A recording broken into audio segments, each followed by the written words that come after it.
Namibia and Angola enjoys sound and excellent bilateral relations, Angola being one of the first countries that Namibia established a diplomatic mission right after independence. Now, recently in August, the two countries came together to discuss how they can deepen relations and ties in both politics and the economic sphere. On diplomatic communique this evening, we're joined by the ambassador to Angola, Mr. Patrick Nandago. A very good evening to you, ambassador, and welcome. Good evening, Mr. Presenter. How would you describe the state of bilateral relations between the two countries? Yes, the bilateral relations between Namibia and Angola is quite excellent. Excellent in the sense that we have historical and cultural bonds between Namibia and Angola. And Angola has been a strategic partner to Namibia, and we continue to enjoy that relationship. So the bonds, the historical bonds and cultural, are dating back pre and post independence of the two countries. Let's reflect on those a little bit. Because part of, I think if we look at historically and politics, there's so much of what we celebrate and what we know as Namibia that is tied to Angola. If we can just have a brief reflection on that. Yes, we have two people divided, or one people divided by the border. People who are sharing the same culture, speaking the same language. You have one part of the family on what is Namibian side, and the other members of the family are on the Angolan side. And that is not only common along the common borders, it's all over. And as a result, you have Angolan families who are far much deeper in Namibia, Lutherits, Oraniamund. But of course, if you go back to the roots, you will find that they are originally from Angola. And the same situation applies for Namibians. They are all over in Angola. In the Kunene province, you go to Namib, you go to Luanda, they are there.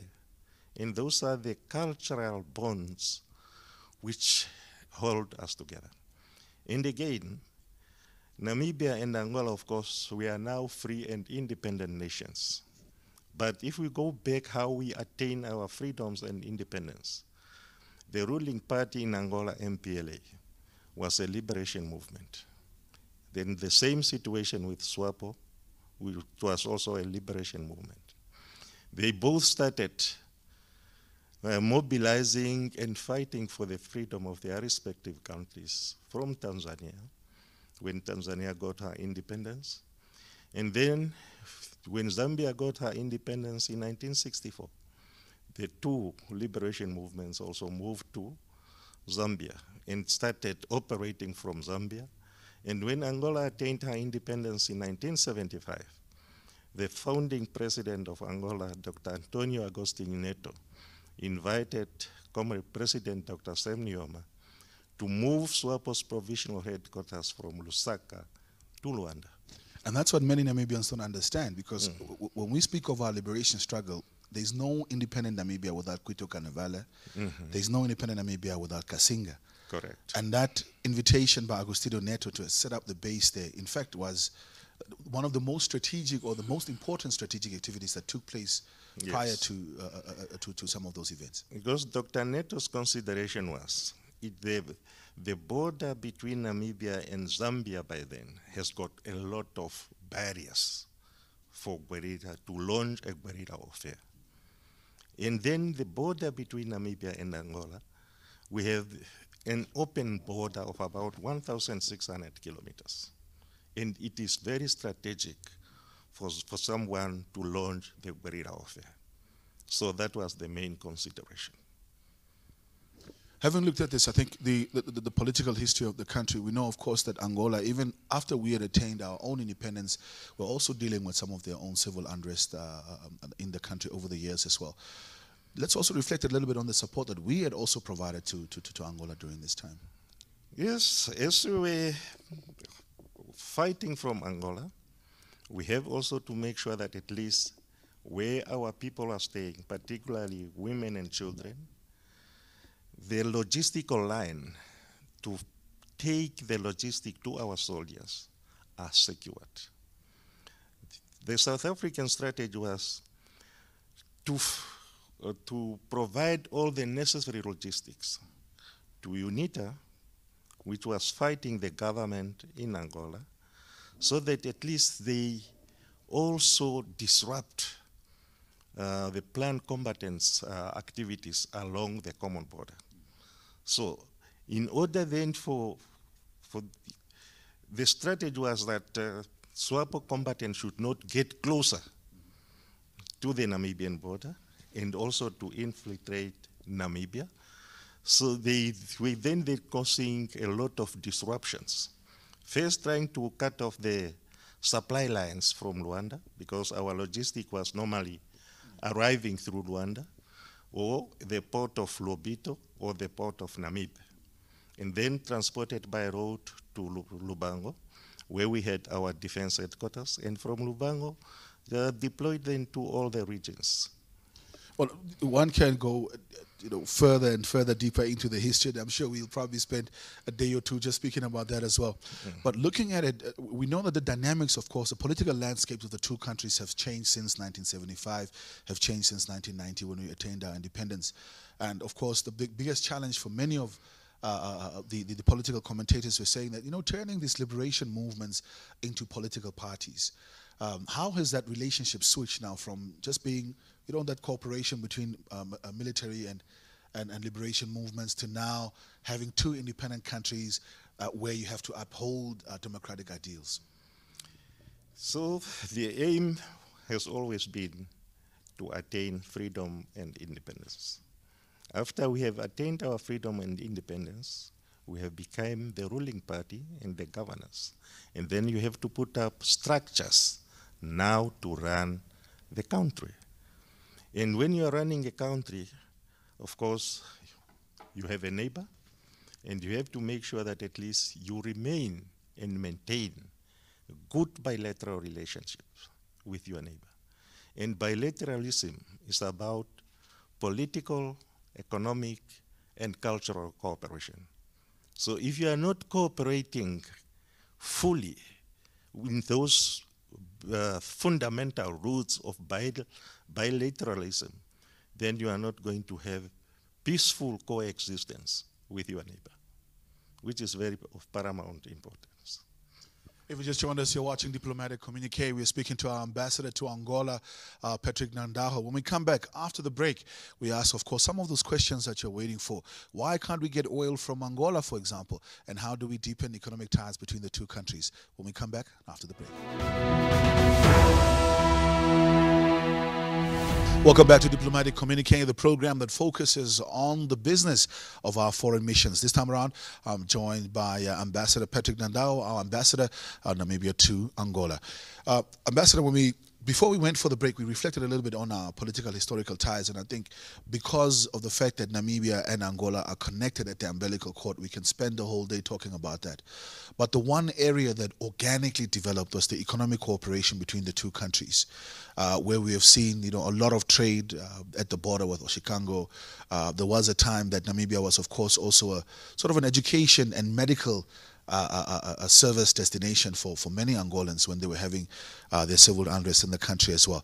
Can you reflect on that a little bit? Just that organic development of that cooperation and trade between the two countries, between the people of the countries, and not necessarily facilitated by government at that level. Yes, Angola and Angolans, they source most of the basic commodities from Namibia. And you may recall that during the closure of the borders, during the COVID pandemic, it has negatively affected particularly the border towns of Oshikango, Ondangwa, Oshakati, and of course to a certain extent, Vinduktu. because Angolans were no longer coming in. The rentals, in fact, it was devastating for property and rental owners here in Windhoek. Yeah. Correct. So Angolans are buying from us, unlike Namibia, who go and who takes money to South Africa. So they take money. Angolans are bringing money to Namibia. So we have thousands and thousands of Angolan learners who are attending schools in Namibia, both at primary and at tertiary institutions. And this is also a very big indirect investment, money being brought in for educational purposes. But we have Angolans who are frequently traveling to Namibia for medical tourism. It's also an investment in another form. But how do we make it easier? Many have been crying foul and saying that, is there still a need for me to have all this documentation if I have to cross the border on a daily basis? Some of us are coming into Namibia to come and buy goods and take back. How can we make that trade facilitation much easier and even the flow of people between the two countries? Like we said, since we are connected by the hip like this. We have arrangements in place. First, let me state that Angola and Namibia have signed over 40 agreements and memoranda of understandings. Among the agreements which were signed between the two countries, there is an agreement on the free movement of persons and goods across the common border. And this agreement makes provision for people who are living along the common borders to move into Namibia or either Angola for a distance of about 60 kilometers without requiring them to have a passport. So that arrangement is still in place. And that is what, of course, most of the border residents make use of, those who come and pick up the basic things they need just for their livelihood. Yes. The other important aspect, of course, in terms of our relationship is in respect of resources which are co-shared between the two states, particularly water and energy. On water, of course, both the Kunene and the Kavango regions, they have their origins are from Angola. And the water we consume or consumed by Namibians, particularly in the northern regions, are a shared resource. And without water, you cannot talk of any economic development. Industrialization depends on electricity and water. And the electricity, of course, which is being consumed also in most regions of the north, is being generated with water coming from Angola. Agriculture is the same thing. You need water in order to embark upon food production. And that was going to be my next question, of course. If you mentioned now the issue around water security and shared resources, we know, of course, the OCACOM or the Okavango Commission was set up to be able to deal with that as well. Correct. Are we having any results coming out from there? Because the larger intention of OCACOM was to also see how we can foster and build resources to start production and assist farmers and those that are doing agricultural production along the borderlines of where OCACOM flows. Has that been materialized? It has been materialized. We have the OCACOM, we have the COVECOM. So, and all those members of those commissions, they meet regularly. And of course, as a mission accredited to Angola, whenever they are meeting, we have always been part of those meetings, and we are following the progress also being made on the other side. I know Angola has of recent extended or constructed a canal from Kafu, covering a distance of about 160 kilometers inside Kunene province. And this canal, as it's getting closer to the Namibian borders, Angola-Namibian borders. So it has opened 2 channels, which has just ended at a distance of about 12 kilometers from our common border.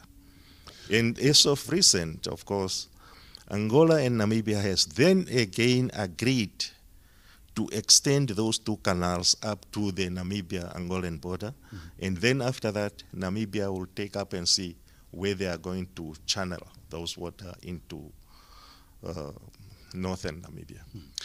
We mentioned the issue around water and, of course, energy as well. And before I go for the break, I want us to reflect a little bit on the energy discussion. We know that the 43rd Ordinary Summit of the SADC evaluated the progress made in implementing the Regional Indicative Strategic Development Plan of 2020-2030. And one of the indicators there, of course, is the provision of energy and oil. And I know many Namibians are always asking, Angola is an oil-producing country. We've got such close ties. Why can't we have that oil being imported here into Angola, notwithstanding the fact of some of those small ones that come in illegally in the country in some of the border towns? No, the issue of energy is quite critical. At the present moment, of course, Angola has developed about 6 hydropower stations. Some were old, which have been renovated. Some, I think about 3 of them, were just developed during the past 4 years. At Lauka, Kalakabasa, Kapanda, Matala, Soyo, etc. And for now, as we are speaking, Angola has reached a stage where they are self-sufficient in terms of energy generation. So the only challenge they have is with regard to distribution. But generation, they are generating more than what the country can consume. So getting back to the oil, yes, it's true, Angola is the 2nd largest oil producer in sub-Saharan Africa. Although, of course, they exported most of their oil and only refined 20% of what is being consumed locally. Namibians have been demanding that at least we should import or bring in fuel from Angola. Of course, that is the issue which is being dealt with by our Ministry of Mines and Energy, and I cannot really speak for them. Why is it not doable? But of course, the reason which they have always been advancing is this, that the specification at which the Angolan oil are refined are not of the same as the ones for the oil which is being imported into Namibia. So those are technical issues which I cannot really get deep into. But we have thousands and thousands of Namibian vehicles crossing the Namibian border on a daily basis to go and fill up in Angola. And then some are even selling fuel from Angola illegally, and of course both governments are losing in terms of revenues. Ambassador, can I ask an honest question, particularly relating to, I think, I don't want to say unity, but our cooperation continentally. I think we know that there were plans. My concern basically is that, are we serious about economically cooperating together as an economic group within SADC or even as a continent? All of the plans that we've made where 2 or 3 countries are coming together to put money together, etc., even with the hydropower plan in Congo, a number of others, have not really worked out. The big question is, why isn't it that 3 or 4 countries cannot come together, put money together to build a world-class refinery in Angola, for example, since Angola is one of the 2nd largest oil producers? Or do we stand in our own way, or do we blame the global north for that lack of cooperation and doing business together? So everything really depends on the political wills from the leaderships. Angola in her own will and in her own ability, they have 4 refineries. Some are already operational, some are under constructions. They have a refinery in Cabinda, they have a refinery in Luanda, one in Soyo, and another one which is under construction is in Lobito. So the Lobito one, they have even invited other member states of SADC in particular to join hands or to acquire shares in the Lobito refinery. So it's a question of taking up the offer. Do you also have that offer as Namibia? Yes, Namibia has indicated her interest in acquiring shares in the Lobito refinery. Of course, now with the discovery of oil in Namibia, I think this is an opportunity. It's an opportunity, and it is also an opportunity for Namibians to go and learn from Angola's expertise in this particular field. They have been in the oil industry for more than 60 years. For more than 60 years. But at times we look to countries afar from the region. Instead of go and learn from your neighbor who has almost the same conditions as that which are prevailing in Namibia. That brings us to the issue around the oil and gas discoveries, of course, in the country. We're looking at green hydrogen, renewable energy, etc., etc. There was the head of state summit that recently took place, of course, in Luanda, Angola, which brought together a number of high-level players there as well. In the area around this oil and gas and this new energy frontier that we're embarking on Namibia, have conversations already started between Namibia and Angola in terms of how we can cooperate and perhaps some best practices or technical support that we can receive on a G2G basis?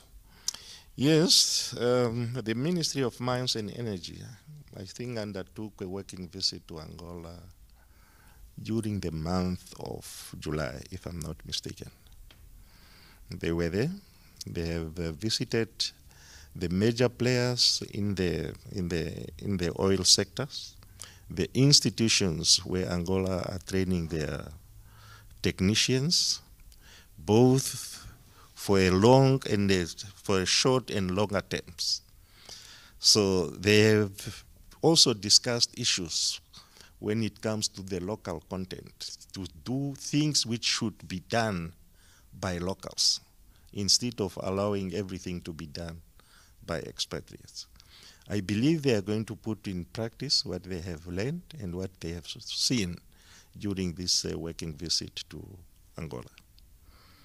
And I think, Ambassador, before I let you go, of course, in terms of those lessons, particularly for us as a country, what is the big takeaway for us now that we're walking down the trajectory of oil and gas and venturing into that as well? Of course, we still have to get that commercial announcement or commercial viability announcement, but they are all indicators based on the investments that are coming from these international companies. What is the one key takeaway or best lesson or best practice that we can learn from Angola as a country when it comes to the industry? Angola has offered to provide their advice and expertise to Namibia. It's entirely up to Namibia whether to take it up or not. So, but they said they are open. Even at their institution where they are training their technicians, they said they can send, or Namibia can send their technicians for shorter term, for longer term, because there are courses which should not, they said some courses which should not run for more than 6 months. And then there are those for 1 or 2 years. They have visited the Institute of Petroleum in Sumbe, which is the provincial capital for the province of Kwanza Sul. And people said, fine, we are open. We can even tailor-made. Your training depends on your need. We can come up with a tailor-made program as per your requirements. So that was the offers. Well, you're watching Diplomatic Communique right here on NBC One. When we come back after the break, we'll look at the footprint of Angola, diplomatic footprint in Angola, and where you can, of course, get some of those services from our embassy. Stay with us.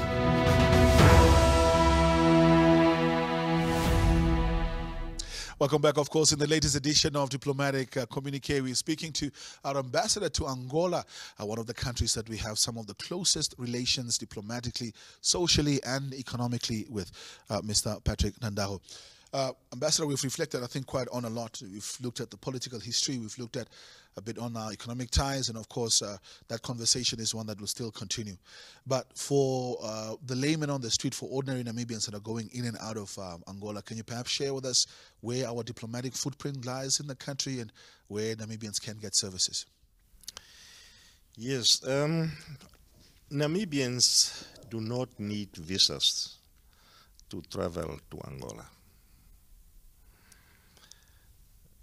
And for the information of our fellow citizens, of course, we have the embassy in Luanda, but we have two extension offices called consulates. Two consulates.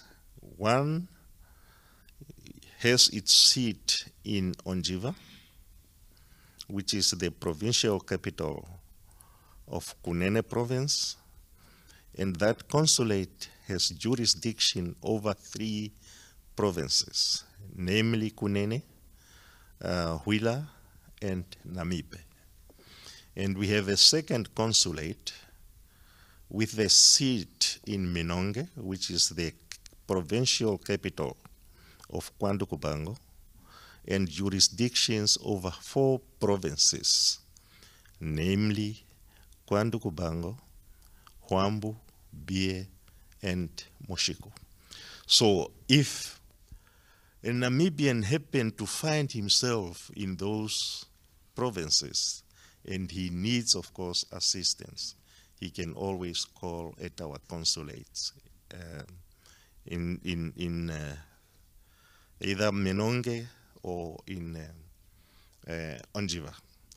So, and it is also a responsibility of Namibians to make sure that if you are traveling to a foreign country, please keep the mission informed about your being there, whether you need any assistance from the embassy or not.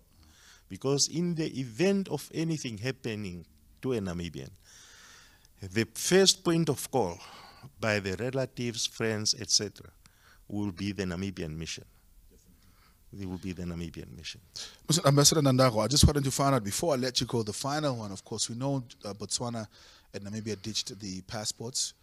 Now you can travel with the ID. And if one looks at, you don't want to compare countries, but there is practically way more movement between Angola and Namibia than it is between the borders of Botswana and Namibia.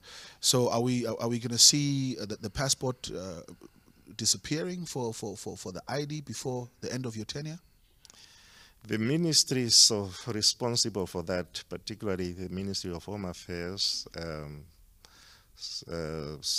Immigration, Safety and Security, and their Angolan counterpart are seized with that matter. Also, it's a matter being discussed at the moment. It has been on the table, and they are even considering opening the Oshikango border post to operate on a 24 hours basis. So that submission is already before the Angolan authority. But Namibia is ready.